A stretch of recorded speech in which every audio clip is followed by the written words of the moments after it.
தாவேக தலை விஜய் அவர்கள் நீதி வெல்லும் சொல்லி ஒரு பதிவு போட்டிருக்காங்க. புசியானது 16 நாட்கள் கழிச்சு இப்பதான் வெளில வந்திருக்க தலைமுறையிலிருந்து. விஜய் மனசார நினைச்ச மாதிரி நீதி வெல்லும்ங்கிறதுக்கு அர்த்தம் விஜய் சிறைக்கு போவார், ஜான் ஆரோக்கியசாமி சிறைக்கு போவார், புசியானந்த் சிறைக்கு போவார், ஆதவ் அர்ஜுனா சிறைக்கு போவார், சீட்டா நிர்மல்குமார் சிறைக்கு போவார், பவுன்சர் சிறைக்கு செல்வார்.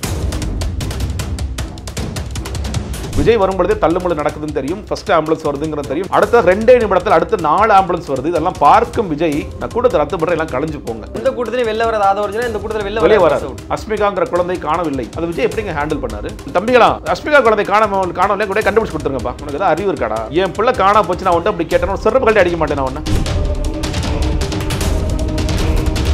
எந்த கட்சியும் சொல்றேன் சார், இவ்வளவு நாள் வந்து சைலண்டா இருந்து பார்த்தது கிடையாது. ஏன் இவ்வளவு மௌனம்? ஏன்னா இது அரசியல் கட்சியே இல்ல, அதுதான் வேற என்ன. இது ரசிகர் மன்றம், இந்த ரசிகர் மன்றம் அரசியல் கட்சிங்கிற பேர்ல இயங்கிட்டு இருக்கு, அவ்வளவுதான். விஜய் வந்து ஜெயிச்சிட்டார். வந்து காவல்துறை எல்லாம் விஜய் நீலாங்கரை பங்களா நோக்கி போறான்னு வச்சுக்கோங்களேன், விஜய் தெரிச்சு விடுவார், ஐயோ நம்ம அரெஸ்ட் பண்ண வந்துட்டாங்க போலன்னு ஓடுவார்.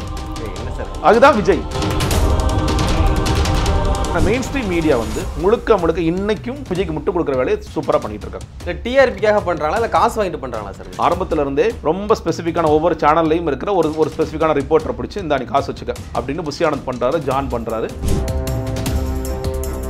கேரமல்ல நிறைய சிசிடிவி கேமராலாம் பதிவு பண்ணிருக்காங்க. இதெல்லாம் வந்து வெளிவருமா? இந்த சிசிடிவி கேமராலாம் தாவேகா கொடுக்குமா? அமித்ஷா என்ன நினைக்கிறாரோ அதை பொறுத்து தான் எல்லாமே. இனிமேல் அமித்ஷா வந்து கொடுக்குற கட்சி முழுக்க அவங்க கட்டுப்பாடு. ஆமாங்க, நீங்க எடப்பாடி பழனிசாமி போனாரா, தமிழிசை போனாங்களா, நயினா நாகேந்திரன் பேசினாரா, எல்லாரும் பேச ஒரே வரிதான், விஜய நாங்க ஆதரிக்கிறோம். எடப்பாடி பழனிசாமி அடுத்த ட்வீட் எல்லாம் பார்த்தா இதை சொந்த பிள்ளை கூட இவ்வளவு முட்டு கொடுக்க மாட்டார் போல, அந்த அளவுக்கு இறங்கிட்டார். யாரு கொடியாட்டாலும் ரொம்ப குஷி ஆயிடுது. புதியவர்கள் வந்து விட்டார்கள், பிள்ளையார் சொல்லி போடப்பட்டது, இதோ வந்து விட்டது.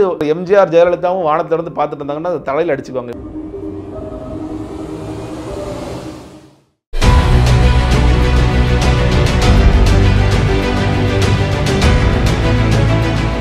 Adisia One World Kalapatti Premium Villa Plots with World Class Amenities.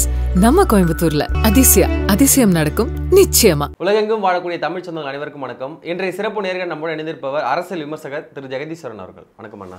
நீங்களே பார்த்துருப்பீங்க, கரூர் சம்பவம் வந்து 40 பேர் இறந்துருந்தாங்க. அப்போ சிபிஐ விசாரணையும் கேட்டிருக்காங்க. நேற்று பார்த்தீங்கன்னா தாவேக தலை விஜய் அவர்கள் நீதி வெல்லும் சொல்லி ஒரு பதிவு போட்டிருக்காங்க.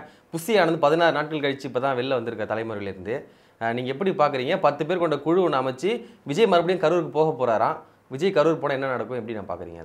அதை முதல்ல வந்து இந்த நீதி உண்மையிலே வென்றுச்சுன்னா என்ன அப்படின்னு பார்த்தீங்கன்னா, விஜய் சிறைக்கு போயிடுவார்.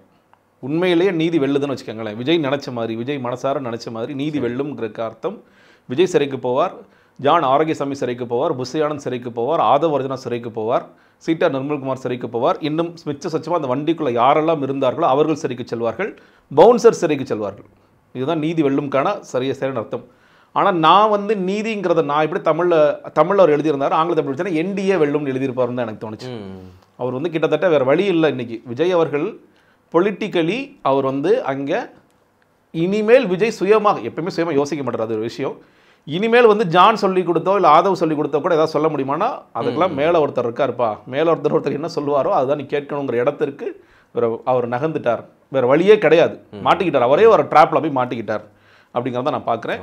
என்டிஏ வெல்லும் அப்படிங்கிறதுல தான் அவர் இன்றைக்கி சொல்லி ஆகணும். அதை வந்து மாற்றி நீதி வெல்லும்னு எழுதுறாருன்னு தான் நான் பார்க்குறேன். ஏன்னா நீங்கள் இந்த சம்பவம் பாருங்கள், நீங்கள் வந்து உயர்நீதிமன்றத்தில் போகுது, உயர்நீதிமன்றத்தில் நீங்கள் உச்சநீதிமன்றம் வந்து பல கேள்விகளை எழுப்பியிருக்கிறாங்க.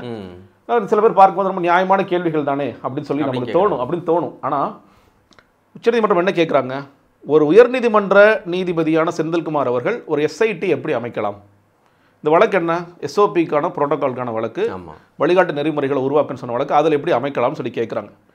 நமக்கு டக்குன்னு ஒரு சாமானியன் என்ன ஒருத்தர் பேசினார், சார் அவங்க கேட்குற கேள்வி ரொம்ப நியாயம். ஆனால் அதே சமயம் சிபிஐ யார் சார் கேட்டா, இந்த வழக்கில் சிபிஐ யார் கேட்டா? சிபிஐ 2 பேர் கேட்டாங்க. பன்னீர்செல்வம் ஒருத்தர் கேட்டார், இன்னொருத்தர் வந்து 2 பேர் இல்லை பாதிக்கப்பட்ட தரப்பில் 2 பேர் போகிறார். செல்வராஜன் ஒருத்தர். இந்த செல்வராஜ்கிட்ட கையெழுத்து வாங்கினது அதிமுக எக்ஸ் பஞ்சாயத்து பிரசிடென்ட் கையெழுத்து வாங்கி அவருக்கே தெரியாமல் ஒரு மனு தாக்கல் பண்ணுறாரு, வேற ஒரு லாயர் வச்சு, பாஜக லாயர் வச்சு பண்ணுறாரு. இந்த பன்னீர்செல்வங்கிறவன் யாருன்னு கேட்டிங்கன்னா, அந்த மனைவியையும் அந்த குழந்தையும் விட்டு ஓடி போய் வேறொரு குடும்பத்தோடு வாழ்ந்துகிட்டு இருக்கான். அவன் வந்து இந்த குழந்தையோட முகத்தை கூட பார்க்கல, வந்தால் கடமைக்கிட்டா ஓடிட்டான், அவன் ஏதோ ஒரு அமௌண்ட் வாங்கிட்டு பண்ணுறான். அப்போ 2 பேர் இந்த கேட்ட 2 பேருமே வந்து ஃபேக்கான ஆட்கள்னு சொல்லிட்டு ஏற்கனவே வந்து யூடியூப்ஸில் நிறைய வந்த பிறகு வேறு வழியே இல்லாமல் மெயின் ஸ்ட்ரீம் மீடியாவும் அதை எடுத்து பேசி அந்த 2 மனுதாரர்களே வீடியோ கான்ஃபரன்ஸ் அட்டன் பண்ணி ஐயா எங்களுக்கே தெரியாமல் எங்கள் பேரில் மனு போட்டிருக்காங்கன்னு சொல்லிட்டாங்க. ஸோ சிபிஐ கேட்ட 2 பேருமே வந்து ஃபேக். அது உண்மைக்கு புறமான பொய்யான ஒன்று.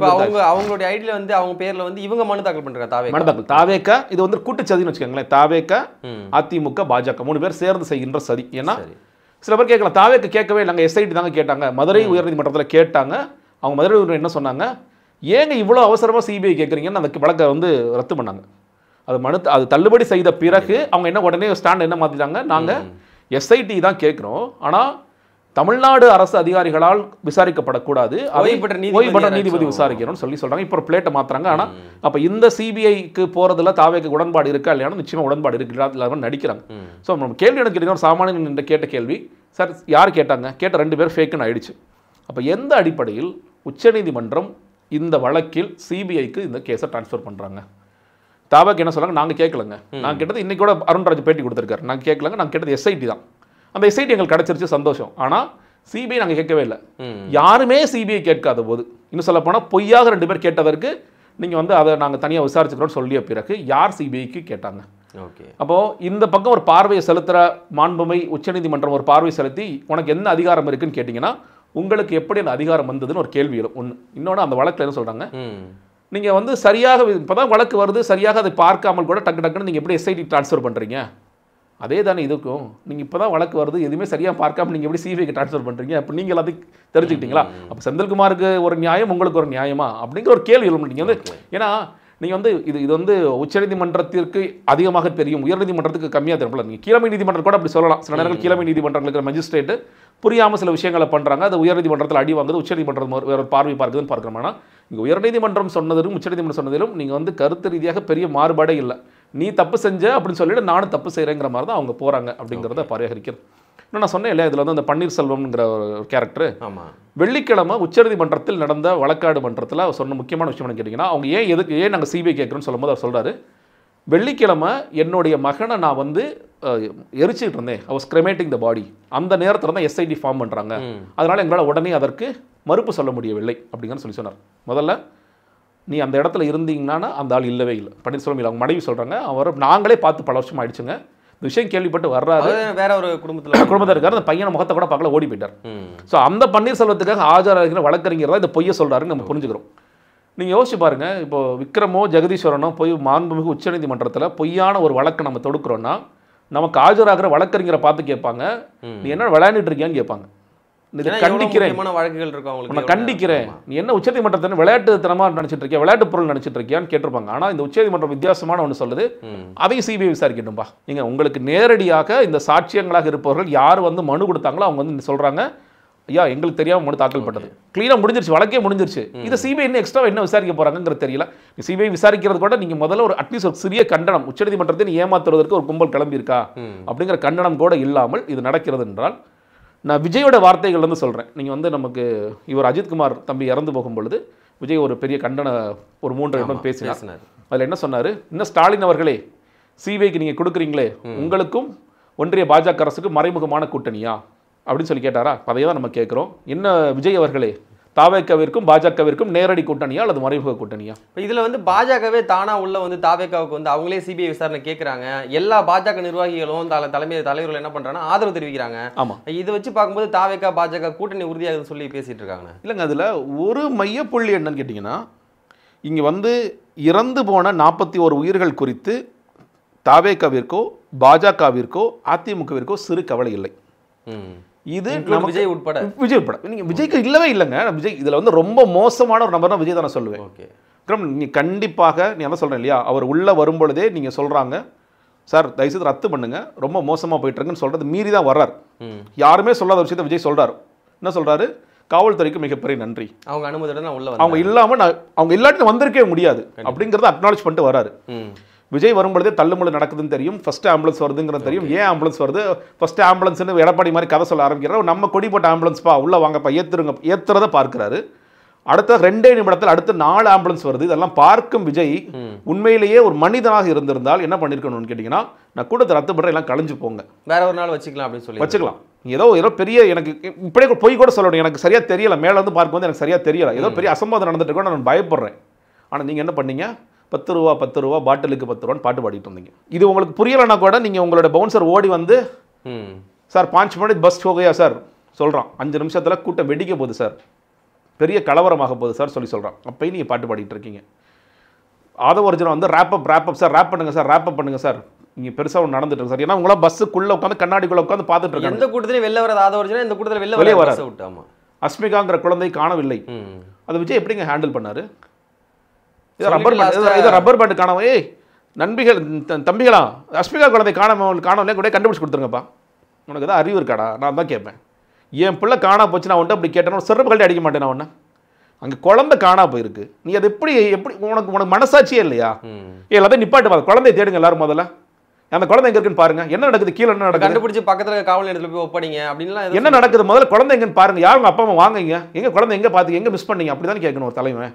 இல்ல யா தண்ணின்னு கேட்டா ஏன் தண்ணி கொடுக்கல, ஏன் தண்ணி கொடுக்காம இருக்கீங்க? எல்லாருக்கும் தண்ணி கொடுங்க. முதல்ல தண்ணி குடிக்காம தான் இருக்கீங்களா காலில் இருந்து? நீங்கள் உங்களை நீங்கள் நிறைய பேர் காலதாமதம்னு ஒரு வார்த்தை விஷயத்தை சொல்கிறோம் இல்லையா? நீங்கள் அந்தந்த கூட்டங்கள் என்ன தெரியுமா நடக்குது, நீங்கள் மீடியாவில் காலிலேருந்து பார்த்துட்டே இருக்கும். ஆனால் 12 மணிக்கு விஜய் வருவாருன்னு ட்விட்டரில் அறிவிக்கிறாங்க. ஓகே, இவங்க சொல்கிற கதை 3 to 10, இவங்க கதைக்கே நான் போகிறேன் 3 to 10. ஆனால் 12 மணிலேருந்து அங்கே மைக் செட்டை வச்சுக்கிட்டு விஜய் வரப்போகிறார் இந்த கதையை தாவேக்க சொன்னார்களா இல்லையா? பாட்டு போட்டு காலையிலேருந்து அவங்களுக்கு குஷியாகவும் வச்சுருந்துருக்காங்க. அதே மாதிரி இப்போது சாட்டையவர்களே போனார், அந்த இடத்துக்கே போகிறார்.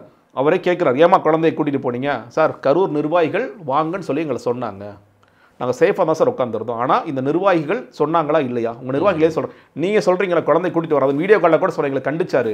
உனக்கு கண்டிக்கிறதுக்கு என்ன ரைட்ஸ் இருக்கும்? உன் கட்சிக்காரனை மேலே கண்டிச்சே நீ? உன் கட்சிக்காரன் நீ வரணுங்கிறதுக்காக கூட்டம் சேர்க்கணுங்கிறதுக்காக புஷியானதோட இன்ஸ்ட்ரக்ஷன் பேரில் கூட்டம் சேர்க்கணுங்கிற குடும்பம் போய் கூட்டிகிட்டு வரான். நீங்கள் இந்த கூட்டத்தில் கரூர் மக்கள் மட்டும்தான் இருந்தாங்களா? எல்லா மாவட்டத்திலிருந்தும் ஆட்களை திரட்டி கூட்டி வராங்க. விஜய் வராரு ஒரு மாஸ் ஹீரோன்னு கூட்டம் தானா வந்து சொல்றாங்க, நீங்க கூட்டத்தை திரட்டி வந்தாங்கன்னு சொல்றீங்க. இல்லைங்க, அதாவது நீங்க வந்து இது எதற்கான போட்டி? முப்பெரும் விழாவிற்கான போட்டியா நம்ம ஒரு கூட்டத்தை காமிக்கணும். இன்னொன்று கரூர்ல செந்தில் பாலாஜி இருக்காரு, அவருக்கு எதிராக காரணம் முப்பெரும் விழா தான் மெயினா. நீங்க என்ன அடுத்த நாள் இந்தியன் எக்ஸ்பிரஸ்ல ரிப்போர்ட் ஆகுது, என்ன சொல்றாங்க, அந்த மாவட்ட செயலர்கள் பேர் சொல்லாத சில பேர் பேசுறாங்க. முப்பெரும் விழா முடிந்த அடுத்த நாள் எங்களுக்குலாம் கால் வந்துச்சு, நம்ம பிளானை மாத்துறோம், நம்ம சென்னை வட சென்னை கிடையாது, நம்ம கரூருக்கு போறோம், உங்களால் பர்மிஷன் வாங்க முடியுமா? நாங்கள் வாங்குறோங்க. அவங்க போகிறாங்க, காவல்துறையிட்ட கேட்குறாங்க, ரவுண்டான பகுதி கொடுங்க சார், உழவர் சந்தை கொடுங்க. அவங்க சொல்கிறாங்க உழவர் சந்தை கொடுத்தா நீங்கள் ரொம்ப கூட்டம் தாங்காது தம்பி, ரவுண்டானாலும் நிறைய சிக்கல்கள் இருக்குது. இப்போ 2 நாளைக்கு முன்னாடி வேலுச்சாமிபுரத்தில் எடப்பாடி நடத்திக்கிறோம். சரி சார் நடத்திக்கிறோம். இதுதான் அவங்க நடந்தது. இதில் வந்து இதில் வந்து காவல்துறையோட தவறு எங்கே இருக்குது? ஆதவ அர்ஜுனா சொல்றாரு, காவல்துறை தான் எங்களை வரவேற்றாங்க, பெரம்பலூர்ல வந்து காவல்துறை வந்து நல்லபடியாக பண்ணாங்க, ஆனால் இங்கே வந்து எதுவுமே எப்படி மேலதாளம்லாம் வச்சு ஏய் விஜய் வராரு, விஜய் நான் வர்றேன் அப்படின்னு போலீஸ்காரர் நின்றுட்டு இருந்தாரு. இங்க வந்து சம்பவம் நடந்து பேனர் தான் வச்சாரா? சம்பவம் நடந்து எல்லையில நாங்க வெயிட் பண்ணிட்டு இருந்தோம், நாங்க போகலான்னு தான் இருந்தோம். காவல்துறை அதாவது நான் அந்த கட்சிக்குள்ள இருக்கும்போது ஆதவ அர்ஜுனா அவர்கள் உள்ள வரப்போறான்னு தெரிஞ்ச உண்மையில நான் மகிழ்ச்சி அடைந்தேன். ஏன்னா ஜானகிசாமி பயங்கர முட்டாளா இருக்கான், உங்களுக்கு எதுவுமே தெரியல, அரசியல் பொலிட்டிக்கல் ஸ்டார்ட் சொல்லி எதுவுமே தெரியாம இருக்கான். புஷியானந்த் எதுக்கு இருக்கா? அவர் காசு சம்பாதிக்கிறக்கா இருக்காரு. விசிக்கெல்லாம் போயிட்டு வந்திருக்காரு, திருமண நெட்டெல்லாம் கத்துட்டு வந்திருப்பாரு. அப்போ ஆதவ அர்ஜுனா வந்து இந்த கட்சியெல்லாம் சரி பண்ண போறாரு, வழி நடத்த போறாரு, அறிவாளியா இருப்பாருன்னு நான் வந்து உண்மையிலே அன்னைக்கு நினைச்சேன். அவரும் அறிவாளியே சொல்றேன், இருக்கிறதுலே மோசமான தற்கொலை, மோசமாக பொய் சொல்லக்கூடியவர்னா அது ஆதவ அர்ஜுனா தான். வாய்க்கு வந்தது பொய்யா சொல்லி விஜயே பிரஸ் மீட் கொடுக்க தயங்கும் போது ஆதவ அர்ஜுனா டெல்லியில தைரியமா பிரஸ் மீட் கொடுத்துட்டு இருக்காரு. எல்லாமே பொய். நீங்க இது வரைக்கும் அதை உண்மை பேசியிருக்காரு. நீங்க ஏர்போர்ட்ல வந்து இறங்குறாரு, 16 நாள் நீ ஒளிஞ்சிட்டு இருந்தேன். என்ன சொல்றீங்க? 16 நாள் நாங்கள் துக்கம் அனுசரிக்கிறோம், பேச மாட்டோம், பேசுறோம். என்ன பண்ண 14 நாள் சாப்பிடாம இருந்தியா நீ? அவர் போட்டி நடத்தி தான் இருந்தார். டெஹ்ராடூனில் போய் நீ என்ன செய்யணுமோ செஞ்சுட்டு தான் இருக்கீங்க நீங்கள் எல்லாம். நீங்கள் அதில் எந்த குறையும் இல்லை. உண்மையிலே நான் வந்து மக்களுக்காக நான் வேண்டிக்கிட்டேன், ஏதோ ஒன்று உண்மையிலே ஏதாவது ஒரு ஃபோட்டோ கிட்ட வந்தால் கூட பரவாயில்ல, நீ என்ன செய்யணுமோ அது கரெக்டாக செஞ்சுட்டே இருந்தேன். அதில் எந்த விதமான மாற்றமும் இல்லை. இப்போ வந்து இன்னைக்கு சதிக்கோட் படம்லாம் தூக்கிட்டு வர, நீ சரி ஓகே, நீ ட்விட்டரில் ஒரு பதிவு போட்டில ஜென்சி புரட்சி வெடிக்க போகுது அதே மாதிரி சொல்லி போட்டில, உன்கிட்ட உண்மைத்தன்மை இருந்தால் அந்த பதிவை நீக்கிற, அந்த பதிவு எதுக்கு கலவரத்தை தூண்டுற விதமா இருக்குன்னு சொல்லி நீக்கிறாரு. கலவரம் அதான் சொல்றேன் இல்லையா? நீங்க என்ன சொல்றேன், நீங்க விஜயோ இல்ல ஆதவ அர்ஜுனாவோ இது வரைக்கும் வெளிப்படையாக தங்களோட ட்விட்டர் பதிவில் ஆம் செந்தில் பாலாஜி தான் காரணம், திமுக தான் காரணம், உங்களுக்கு ஏன் எழுத மாட்டேங்கிறீங்கன்னு கேட்கிறேன். வெளிப்படையா எழுதுங்க, வெளிப்படையா பேட்டி கொடுங்க. ஏன் பேச மாட்டாங்க? மதியழகனோட வைஃப் பேசினாங்கல்ல, ஆமா, ரொம்ப நேரம் தாங்கிட்டு வந்தா கடைசியா செந்தில் பாலாஜி தான் சார் எல்லாத்துக்கும் குண்டு போட்டாங்க, கத்தி எடுத்து சொருகு, நாங்க என்னென்னமோ கதைகள்லாம் சொன்னாங்கல்ல, அந்த மாதிரி இந்த கதைகள்லாம் நீங்களும் சொல்ல வேண்டியது. வீடியோல தான் சொன்னார்ல, எந்த மாவட்டத்தில் நடக்காது, இங்க எப்படி நடந்தது அப்படின்னு சொல்லி. எந்த மாவட்டத்தில் நடக்கலன்னு நான் கேட்கிறேன். மற்ற 5 மாவட்டத்தில் நடக்கும்போது நாமக்கலாக இருக்கட்டும், நான் சொல்கிறேன், எல்லா மாவட்டங்களிலும் நீங்கள் ஒரு காட்சியை மீடியாவில் பார்த்துட்டே இருக்கீங்க. இது என்ன காட்சி? மக்கள் மயங்கி விழுகிறார்கள். விக்ரவாணி மாநாட்டில் நடக்கலையா? விக்ரவாணி மாநாட்டில் 6 பேர் இறந்தாங்க. மயக்கம் போட்டது எத்தனை பேர்? 444 பேர் மயக்கம் போட்டு விழுந்தாங்க. புஷியானந்த் என்ன சொன்னது, எனக்கு நம்பர் தெரியும், எனக்கு மயக்கம் போட்டு விழுந்தாங்கன்னு தெரியும், நம்பர்ஸ் தெரியாது. புஷியானந்த் என்னை கூப்பிட்டு பனையூரில் நான் போன ஒரே ஒரு வாட்டி, பனையூருக்கு அப்போ தான் போயிருக்கேன், என்கிட்ட பஞ்சாயத்து பண்ணும்போது சொல்கிறாரு, உனக்கு எத்தனை பேர் வந்து மயங்கி விழுந்தாங்க தெரியுமா? 444 பேர் மயங்கி விழுந்தாங்க. இப்போ மதுரையில் ஏதாவது பாடம் கற்றுக்கிட்டீங்களா? பாடம் கற்றுக்கல. அங்கேயும் 100கணக்கான பேர் மயங்கி விழுந்தாங்க. எனக்கு எக்ஸாக்ட் நம்பர்ஸ் தெரியலை. திருச்சியில் மரக்கடை பகுதியில் இதுவரை 10 பேர் மயங்கி உள்ளார்கள் ஆனந்த். அந்த அம்மா ஒருத்தவங்க சொல்கிறாங்களா? அடுத்து இங்கே ஏர்போர்ட்டில் வர்ற வழியில் ஒரு 4 பேர் மயங்கி விழுந்து கிடக்கிறார்கள். போகாத பெரம்பலூரில் 20 பேர் மயங்கி விழுந்து கிடக்கிறாங்க. அரியலூரில் 10 பேர் மயங்கி விழுந்து கிடக்கிறாங்க. திருவாரூரில் மயங்கி விழுந்து கிடக்கிறாங்க. இதையெல்லாம் உண்மையிலேயே பேசியிருக்க வேண்டிய மெயின் ஸ்ட்ரீம் மீடியா என்ன பண்ணாங்க? விஜய் கூட்டம் மயக்கி தான் விழுவனி, இது கூட தெரியாத உனக்குன்னு கேட்குறாங்க. இல்லை, ஒவ்வொரு கூட்டத்திலும் இப்படி மயக்கம் போட்டு விடுறாங்க. அடுத்த கட்டமாக இந்த மாதிரி மயக்கம் போட்டு விழுந்தா நம்ம முதலுதவி பண்ணணும், அவங்களை கொண்டு போய் காப்பாற்றணும். இல்லை மயக்கம் போட்டு விழுந்தா நம்ம இதெல்லாம் செய்யணும்னு சொல்லி அதெல்லாம் மனிதனாக இருந்தால் தானே, அது மனிதாபிமானம் ஒன்று இருந்தால் தானே உங்களுக்கு தெரியும். அதான் விஜய் சொல்றாரு, வேற எங்குமே நடக்காத ஒன்று. ஏன்னா அப்ப நீ தூங்கிட்டு இருக்கியா, இல்லை உனக்கு யாரும் சொல்ல மாட்டேங்கிறாங்களா? நீ சொல்லலை, நீ கீழே சாகும் பொழுதே நீ மேலே நின்று பேசிட்டு இருக்க. கீழே ஒருத்தர் சிபிஆர் பண்றான், தூக்கிட்டு போறான், அதெல்லாம் பார்க்குற கண் கூட பார்க்கும் போதே அவன் செத்துட்டான். கொஞ்சம் பதட்டப்படுறாரு. அதே மாதிரி பதட்டப்படுறாரு. நீங்க யோசிச்சு பாருங்க, இப்போ நானோ நீங்களும் அங்கே நின்னா நம்ம என்ன பண்ணிருப்போம்? அவங்க உயிர் தான் முக்கியம், தான் காப்பாற்று. முதல்ல கலைஞ்சு போங்கப்பா, கூட்டம்லாம் அப்புறம் பேசிக்கலாமா? முதல்ல கலைஞ்சு போங்கப்பா. பெரிய கலைவரம் ஆயிட்டு இருக்குப்பா, கரண்ட் லைட் வேற தெரியல, ஒன்றும் தெரிய மாட்டேங்குது. தயவுசெய்து கலைஞ்சு போங்கப்பா. என் வண்டியை நான் எடுத்தாலே கொஞ்சம் ஃப்ரீ ஆயிடுவீங்கப்பா, எல்லாரும் போங்கப்பா போங்கப்பா, எல்லாரும் கலைஞ்சு போங்கப்பா தானே நீங்க சொல்லணும். அது கொஞ்சமா சொன்னாரா? ஏய் ஜெகதீஷ் என்ன வேணும் பாரு, தண்ணியா? இந்தப்பா தண்ணி பாட்டில், இந்தப்பா தண்ணி பாட்டில். நான் ஒரு ஒரு தகவலை சொல்றேன் உங்களுக்கு. இன்னைக்கு உணர்ந்த கடைசி தகவல், விஜய் வந்து அந்த சார்ட்டர் ஃப்ளைட்ல வராருல்ல, ஒரு ஒரு ஒன் வே வராரு இல்லையா, சென்னை டு திருச்சி, அது எவ்வளவு செலவாகும்னு நினைக்கிறீங்க? ஒரு 50 லட்சம், 1 கோடி ஆகுது. ஒரு ட்ரிப்புக்கு 28,65,000 சொல்றாங்க. 28 வரது மட்டும். ஓகே, வர்றது அப்போ திரும்ப போகிறதுக்கு. அப்போது ஒரு நாள் செலவுங்கிறது, ஒரு வாட்டி நீங்கள் வந்து போகிற செலவுங்கிறது கிட்டத்தட்ட ஒரு 75 லட்சம் வரைக்கும் நீங்கள் செலவு பண்ணுறீங்க. இந்த 75 லட்சத்தில் ஒரு 1 லட்சம் இல்லை 2 லட்சம் எடுத்துக்கூட தண்ணி பாட்டில் வர்றவங்க. சார், இதுதான் நான் கேட்க நினைச்சேன். இப்போ நீதிமன்றமே கண்டிச்சது, ஏன் நீங்கள் தண்ணி கொடுக்கல, ஏன் கழிவறை வசதி பண்ணி தரல, சாப்பாடு ஏன் கொடுக்கலன்ட்டு. நானும் பொதுவாக கேள்விப்படுறேன், விஜய் வந்து 1 ரூபா கூட காசு செலவு பண்ண மாட்டாரு, கட்சி நிர்வாகிகள் தான் பண்ணிட்டு இருக்காங்க. பண்ண மாட்டார். ஏன் சார் செலவு பண்ண மாட்டாரு? அவருக்கு அவ்வளவு வந்து செலவு பண்ண பிடிக்காது அவருக்கு. அவர் வந்து என்னைக்குமே அவர் வந்து 1 ரூபா எடுத்து வெளியே கொடுக்கணும்னா அதனால எனக்கு என்ன கிடைக்கும்னு பார்க்குற ஆள். இப்போ கட்சி ஆரம்பிச்சு 2 வருஷத்துல பெருசாக செலவே பண்ணல. விக்கிரவாண்டி மாநாட்டிற்கு மேடைக்கும் இங்கே வந்து விவசாயிகளுக்கு கொடுத்த காசு மட்டும் அவர் செலவு செய்தது. இப்போ இந்த படிப்படிப்பு விழாக்கெல்லாம் அதுக்கு 2வது அதுக்கு பண்ணார். அதை தாண்டி இஃப்தார் நோன்பு, 2ஆம் ஆண்டு விழா, 2வது பொதுக்குழு கூட்டம், மதுரை மாநாடு, இப்போ நடக்கின்ற கூட்டங்கள், இது எல்லாவற்றுக்கும் ஆதவர்ஜனோட காசு. சிம்பிளாக கேட்குறேன், 20 லட்சம் கொடுக்குறேன்னு சொன்னாரா விஜய்? இன்னைக்கு செப்டம்பர் 27 வந்து ட்வீட்டில் போட்டாரா? 28ஆம் ட்வீட்டில் போட்டாரா? இன்னைக்கு என்ன தேதி? அக்டோபர் 14 ப்ளஸ் அங்கிட்ட ஒரு 17 18 நாள் ஆயிடுச்சு இன்னையோட. கரெக்டா? ஏன் இன்னும் விஜய் 20 லட்சம் கொடுக்கலாம்? நேரில் போய் கூட கொடுப்பார்ல. இல்லைண்ணா, ஃபஸ்ட்டு நீங்கள் ஆயுத பூஜை முதல் கதை ஒன்று சொல்லி அனுப்புனாங்க. இது ஆயுத பூஜை காரணத்தினால் வங்கிகள் விடுமுறையில் இருப்பதால் நாங்கள் காசோலையாக கொடுக்கலாமா அல்லது வங்கி கணக்கில் நேரடியாக செலுத்தலாமா என்று யோசித்துக் கொண்டிருக்கிறோம். ரொம்ப சிம்பிளாக லாஜிக்காக யோசிச்சு பாருங்க. இந்த லீவ் வந்து உங்களுக்கு ஒரு பிரச்சனையா? என்இஎஃப்டியோ ஆர்டிஜிஎஸோ பண்ணுறதுக்கு கூட செக் கொடுக்குறதுக்கு ஏதாவது பிரச்சனையா? இந்த தொகைங்கிறது விஜய்க்கு ஒரு பெரிய தொகை கிடையாது. தொகையை கொடுங்க, நீங்கள் சொல்கிற லாஜிக்காக ஒரு கதை சொல்கிறேன், அது பொய். இந்த காசை நீங்கள் அருண்ராஜ் போனார் இல்லையா, அருண்ராஜ் தான் இப்போ வீடியோ காலம் பண்ணார்ல, அவர்கிட்ட கொடுத்துருக்கலாமா? விஜய் வந்தால் தான் கொடுக்கணும் ஏதாவது கண்டிஷன் இருக்கா? விஜய் வந்தால் என்ன கேஷாக எடுத்து ஹாட் கேஷாக எடுத்து கொடுக்க போகிறாரு? இல்லை அவரும் செக் தானே போட்டு கொடுக்க போகிறாரு. விஜய் வந்து அருண்ராஜ் மூலியமாக கொடுத்தாலும் அது விஜய்க்கு தானே கிரெடிட் போகுது. இன்னும் சொல்ல போனால் அந்த பணம் ஒரிஜினல் பணமாக இருந்தாலும் நம்மளால் என்ன நினைப்போம், விஜயை செலவு பண்ணுறாருப்பா.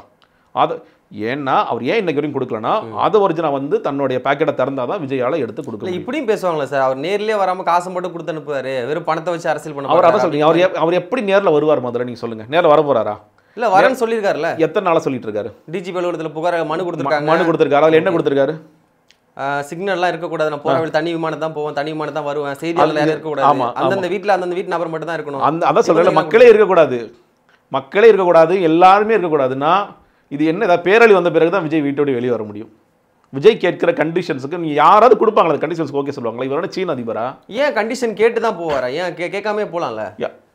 அது இவர் மறுபடியும் கேட்குறீங்க. இப்போ நீங்கள் இந்த பிரைவேட் ஃப்ளைட்டு கூட நான் ஏன் சொன்னேன்னா, விஜய் வந்து உண்மையிலேயே மக்களை விரும்புகிறாரா மக்களை வெறுக்கிறாரான்னு கேட்டீங்கன்னா மக்களை வெறுக்கிறார் ஒட்டுமொத்தமாக. அவர் எப்படி சார் கட்சி ஆரம்பிச்சு? அப்புறம் நீங்க யோசிச்சு பாருங்க, நீங்க இப்போ எல்லா தலைவர்களும் போறாங்க, அரசு தலைவர்கள் பிஸ்னஸ் கிளாஸில் போவாங்க, கமர்ஷியலில் போவாங்க, நான் வந்து நார்மல் எக்கனாமிக்கில் போகாமல் பிஸ்னஸ் கிளாஸில் போவாங்க. இப்போ விஜய் பிஸ்னஸ் கிளாஸில் போனால் என்ன அங்கேயும் வந்து அணில் கூட்டம் ஏறிடுமா? அண்ணே வந்துட்டார் ஃப்ளைட்டை பிடிச்சி தொங்கி நீங்க சொல்றதை பார்க்கும்போது 2021 தேர்தலில் சைக்கிள்லே போனார், அப்போ ஒன்றும் அசம்பாதம் வரலையே. அதான் சொல்கிறேன், விஜய் வந்து பல இடங்களுக்கு போயிட்டு தான் இருக்காரு, போகாமலாம் கிடையாது. எவ்வளவோ இடங்களுக்கு நீங்கள் ஒன்றும் இல்லை, நடுவில் ஒரு இராணுவ அந்த இதில் வந்து ஒரு ஃபங்க்ஷன் நடந்துச்சு, யாருக்குமே தெரியாது, விஜய் வந்துட்டு தான் போனார். விஜய் வந்து சில விஷயங்களை வெளியே லீக் பண்ணி, இல்லை விஜயோட டீம் லீக் பண்ணி அண்ணன் இங்கே வராருன்னு லீக் பண்ணுறதுனால அது வெளியே வருது. எனக்கு ஷூட்டிங் போயிட்டு தானே இருந்தார்.